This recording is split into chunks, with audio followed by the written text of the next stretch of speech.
I wanted to start off the session today. I said there is going to be a stakeholder session, and I want two special guys from IIT Madras, and both of them incidentally having the same first name and first long name as well.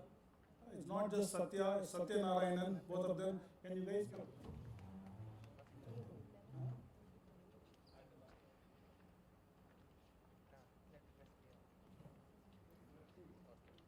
These guys, I don't think you will require the contact details. It's all over the web, so don't worry about it.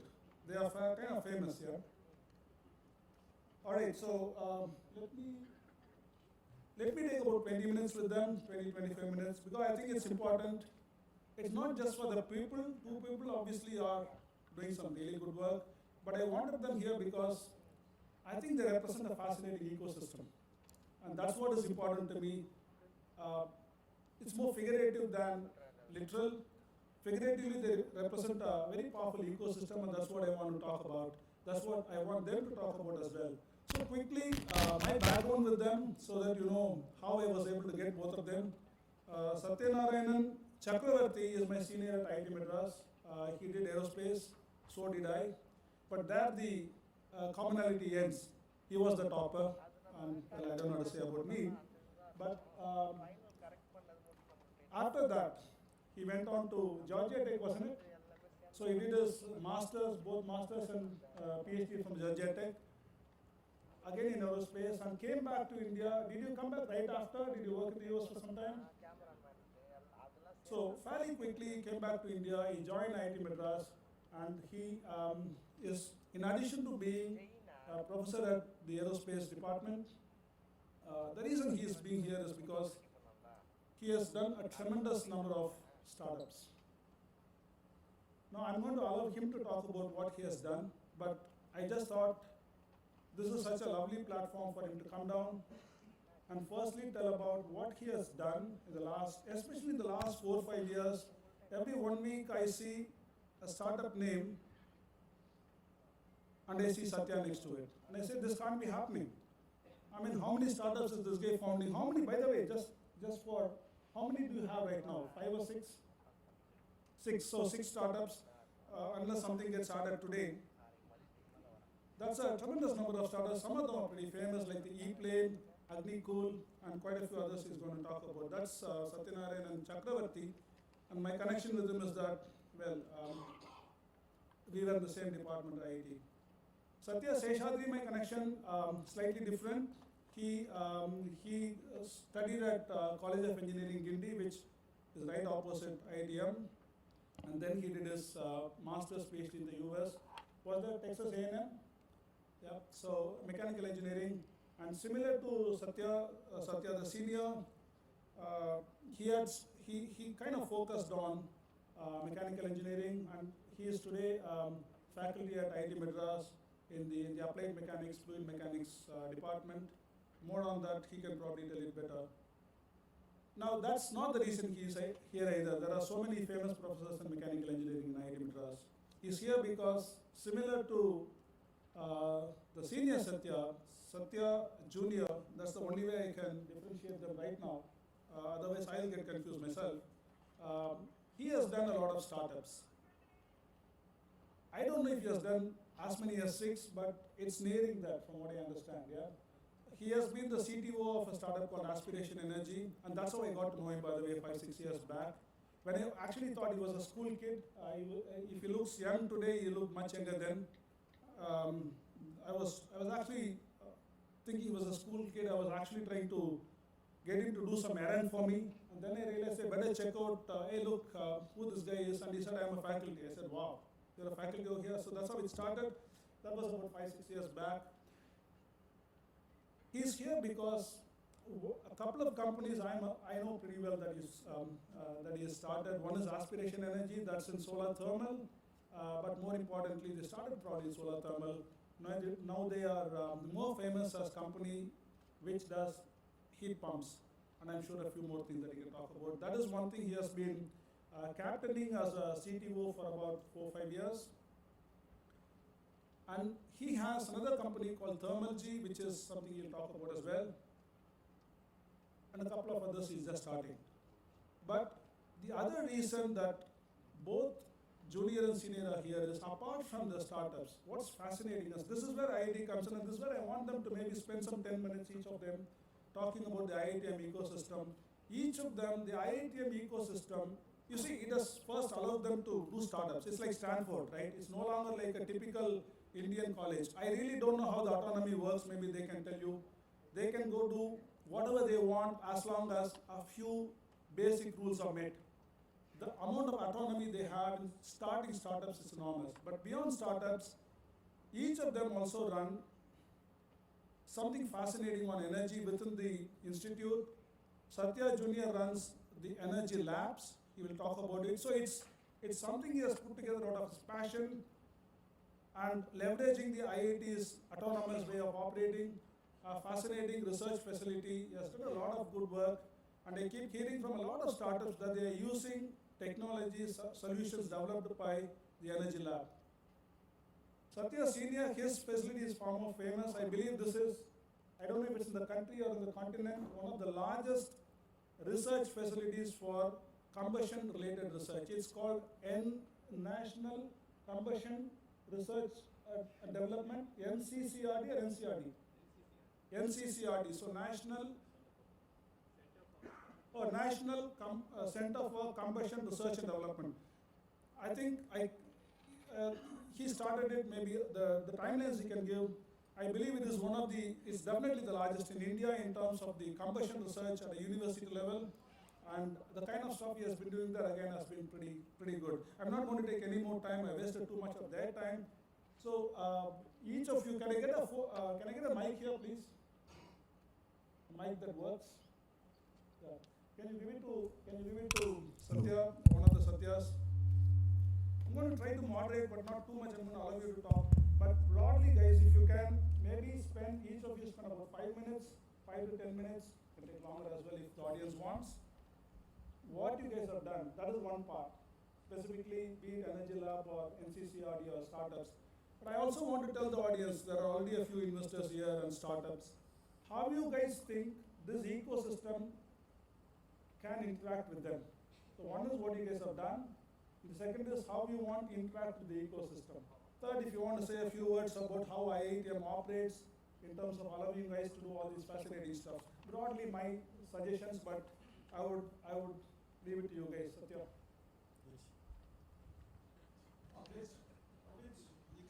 Let's start with the other guy. Yeah. Thank you, Narsi. I think you already said most of it, so I was just going to say thank you. But not so bad, Satya. Be a bit more generous. Nevertheless, thank you very much. But I think my background or my foray into IIT is a little different, where after postdoc in the US, I switched over, dumped academics, switched over to the industry, spent about 5 years in GE in their global research, and about 3 years in Forbes Marshall, setting up their R&D center in this very building.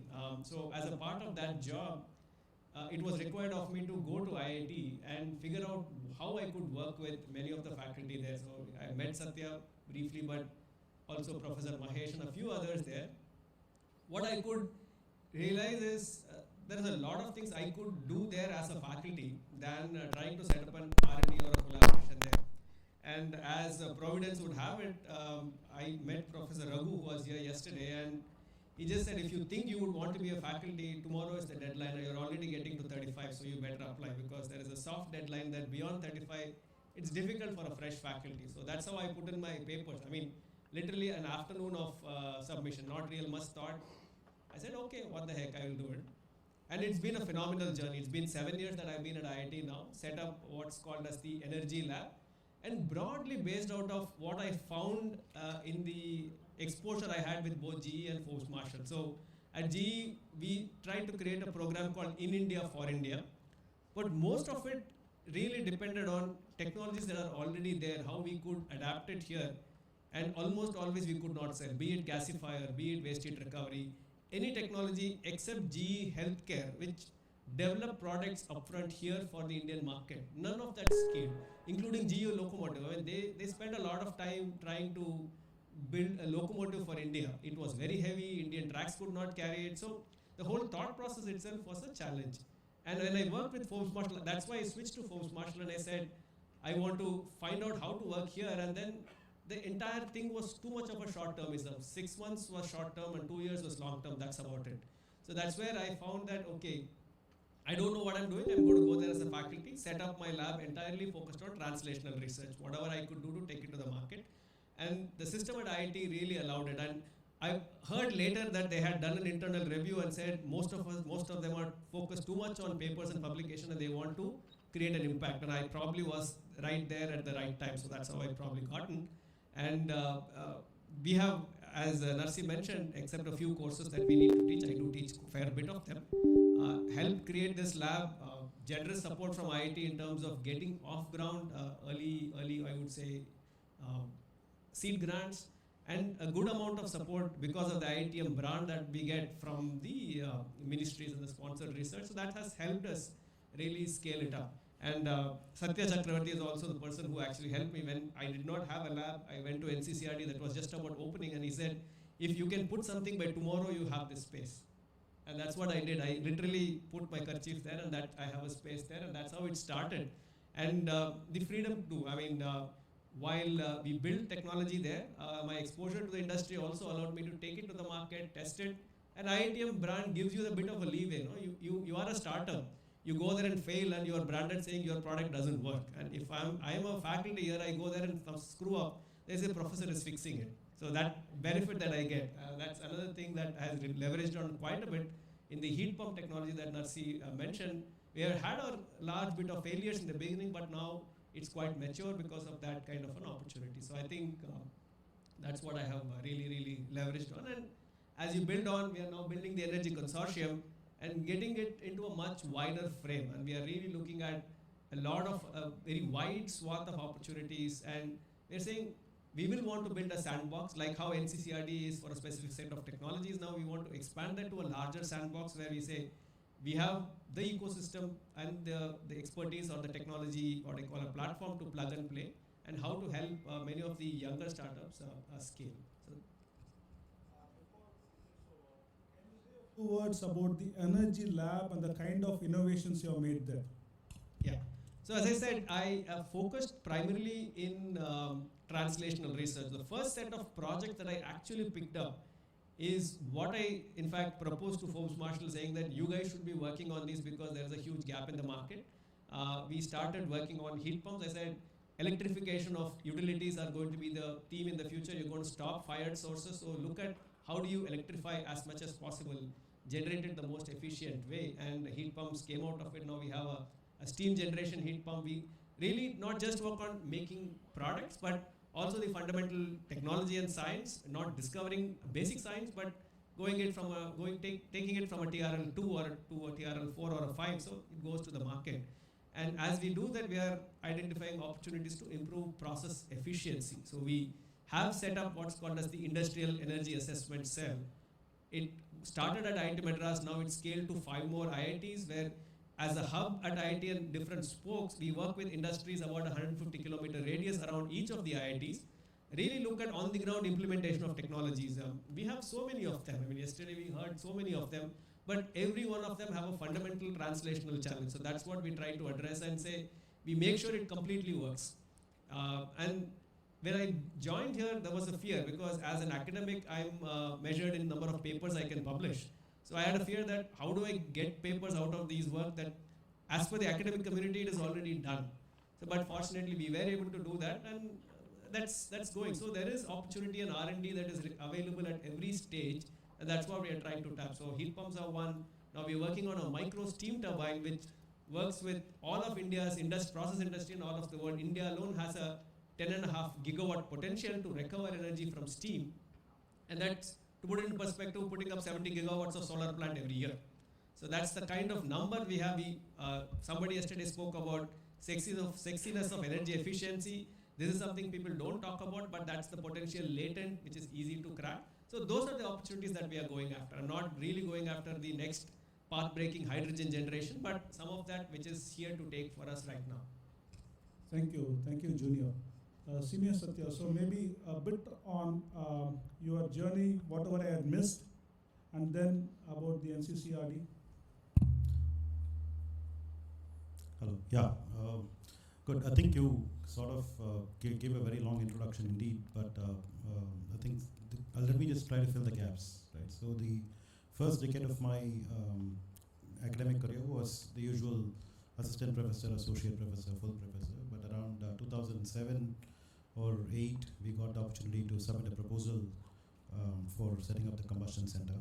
And I think at that time we were what I would call at the moment is like about $11 million worth of funding. It's something that came about by about end of 2011. So 2012 is when we started setting it up. And by about 2016, I think we got a fairly large building going. Shouldn't have taken that long, but we had to go through some NGT cases and other stuff.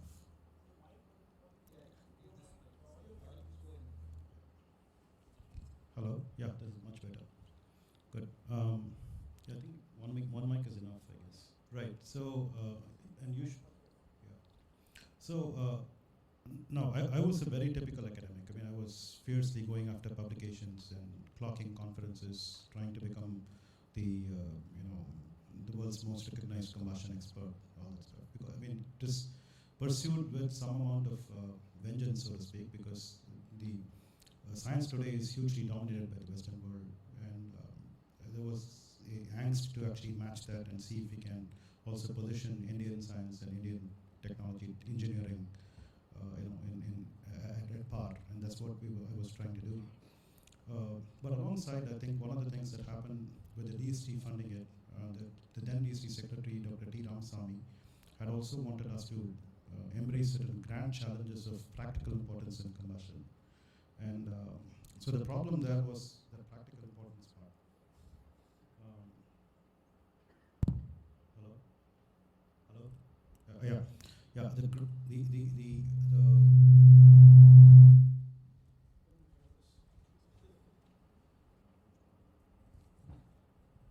Hello? Yeah.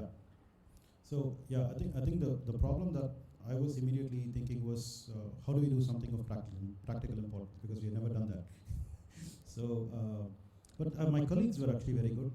So pretty soon we figured out like what should be the challenges that we should embrace, and we actually went after them and we got fairly good results.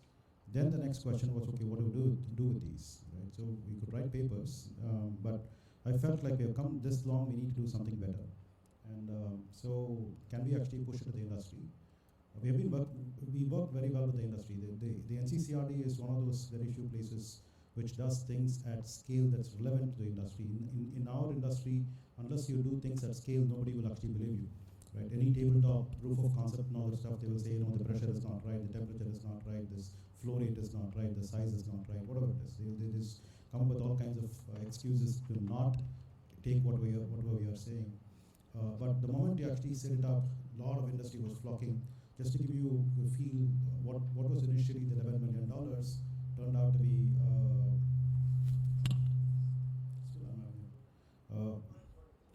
so I think we have actually clocked more like about $30 to $40 million in the subsequent time just doing industry R&D. And like about 50 plus projects for many industry companies. But the moment we said that we have these grand challenges cracked and we are filing patents and we want to push it, again they would say, well, this may not actually have a manufacturing problem, blah, blah, blah, lots of reasons not to take it.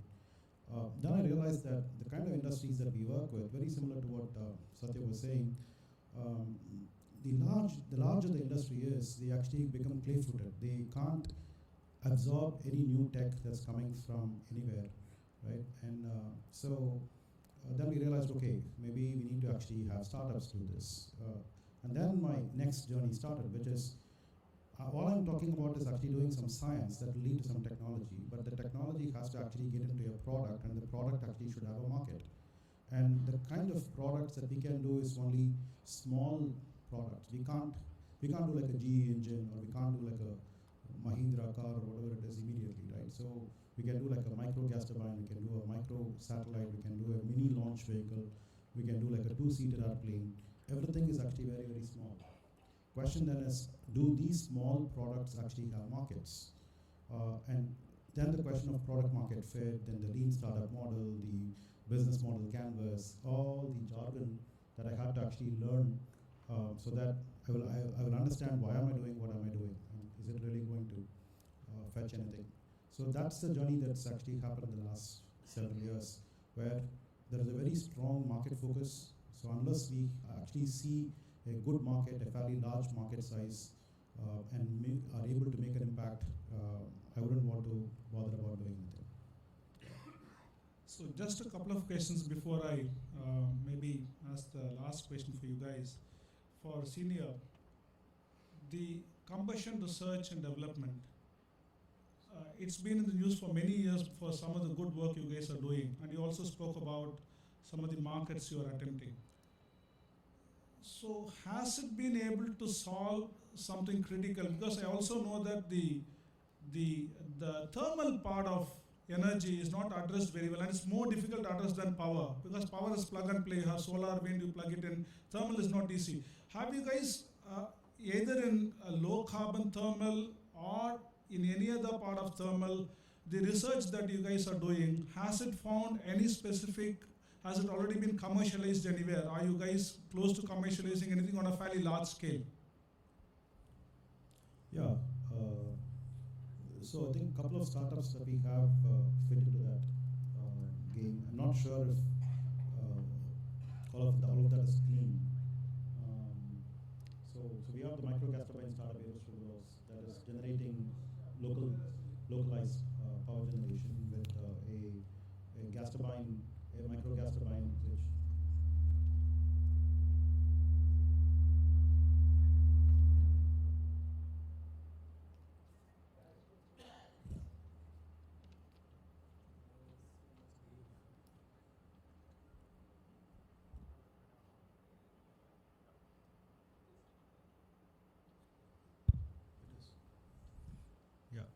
So, I think Aerostrubilos is actually developing this microgas turbine as a local power generation device, which could also get on as an onboard power generation device in long distance trucks and or heavy duty trucks and long distance buses in a hybrid electric manner. So we are actually working on putting this gas turbine on a bus, and I think about a couple of months ago, Ashok Leland gave us an electric bus to work with. So I think in about a year's time or less, maybe next October is what we are targeting for demonstrating that bus. That's there, but the other one is X2 Fuels, which I think got in the news yesterday, right? So there we are actually converting waste to crude. So one good thing that we realized was that the Aerostrubilos engine is actually such a fuel agnostic engine. We don't necessarily have to do a lot of refinement of the crude that we develop out of the X2 Fuels technology. We can just remove the sludge, get a clear oil called kerogen, which has all the components of kerosene, diesel, and so on, and then push it into the Aerostrubilos engine. So what we're imagining is a circular economy in which we take waste, locally process it, get up to the kerogen, and sell it in the market. Truck drivers can pick it up on the way and start consuming it. So it generates a lot of local jobs, and we don't have to import fossil fuels anymore. So for all the clean tech that we talk about, we actually import a lot of fossil fuel, right? And there is this talk about Germany consuming in an afternoon and all that stuff. I mean, we have to face that, right? So as Satya was saying, we are actually solving today's problems.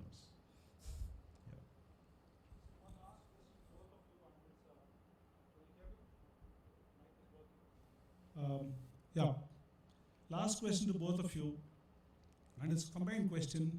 I'm combining two questions into one. One is the autonomy that IIT gives you. To some extent, you guys have already provided answers, and how you can use this autonomy and the excellent work you two guys are doing so that the stakeholders here, be they startups or investors, they are predominantly the two kinds of stakeholders here. How can they use the combination of autonomy that IIT has given you guys, plus the excellent work each of you is specializing in? How do you want these stakeholders to interact with you? I know it can be a session in itself, and I know we are running late as well, but Some thoughts on that so that they can talk to you later today.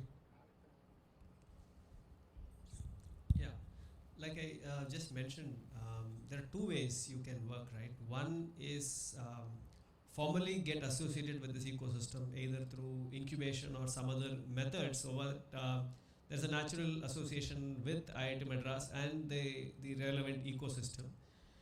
The second could also be kind of looking at the problem statements that we are working on, be it energy efficiency, be it combustion, be it any one of those areas, and see how and in which way a particular startup could benefit from. And then, as I said, the autonomy also goes the other way, that we decide kind of where we could contribute and how we could contribute. So that's a lot more individual decision. So you know who we are, and the consortium is an attempt to kind of give a slightly more broader thematic understanding, because you may not always know which faculty is working on what topic. So the consortium's attempt is to identify that for you. So you know broadly you are interested in hydrogen, reach out to the consortium and say, okay, here is what. In combustion, naturally we have the combustion center.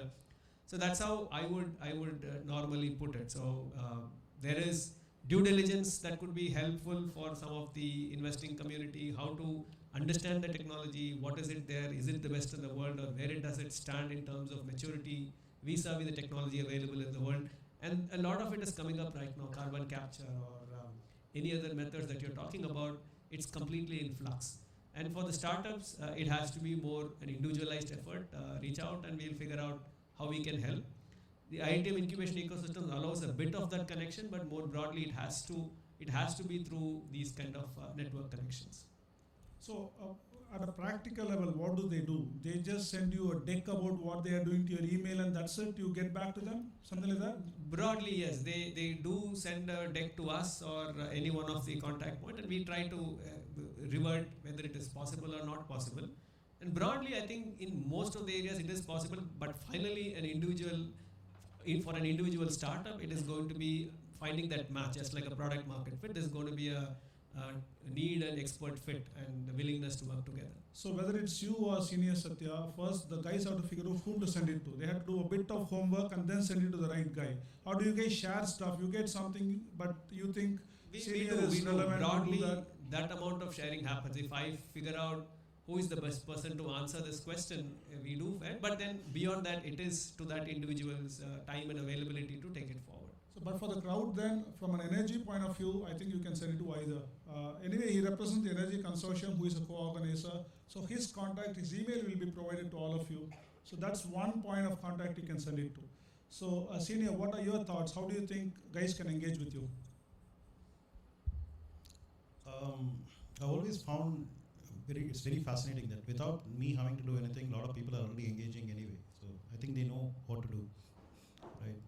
It's happening, and I don't think we need to do anything very special about this engagement. I mean, as you started, boasting, we are all on LinkedIn, and there is like so many people who connect with us and so on. I mean, the world is open, so I don't know why we need to bother about it. I don't know if that's your answer. I take it. Last maybe 30 seconds from each of you. What would your suggestion for early stage startups be?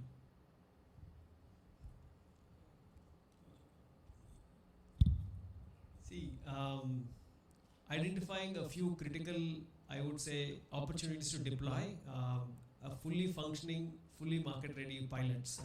However, which you are able to fund that will be very important.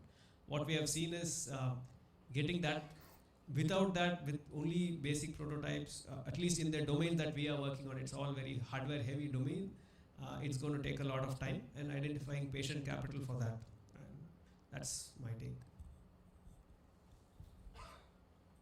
Yeah, I think it's actually a very difficult problem. The early stage startups is actually the most difficult problem in my opinion. I think every stage is difficult, definitely, right? So they always find VCs come and tell you that I'm not right for your stage, right? No matter what stage you are in.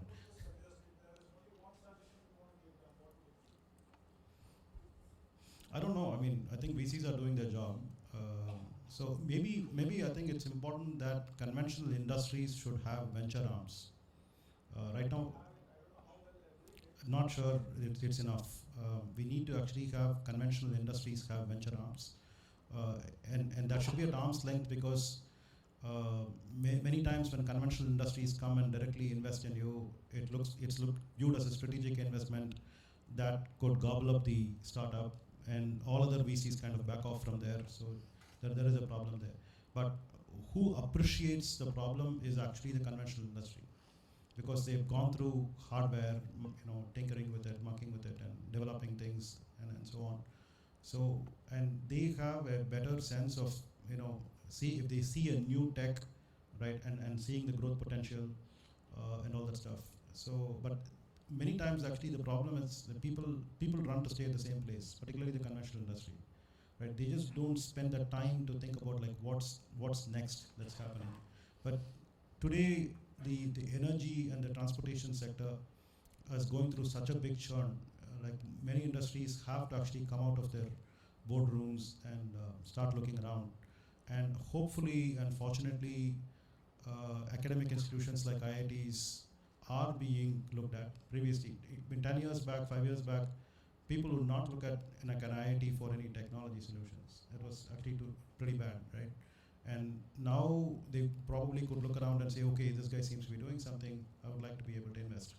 But if they directly invest, it's actually like a stigma for early stage startups.